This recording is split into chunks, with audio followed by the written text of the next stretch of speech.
Njoj je ovo smešno, a kod nje muž i zet na okupu. Koji zet?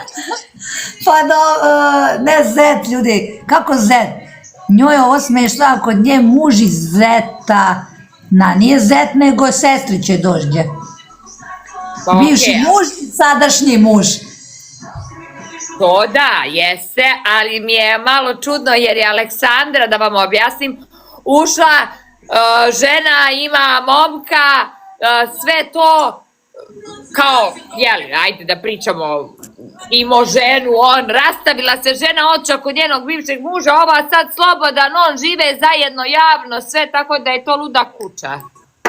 Sve je haos, nije ni kod mene bajno.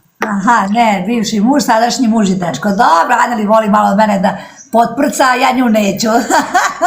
Uvek je volao malo da mi ga zavuče, ali jebi ga, istina je, španska serija.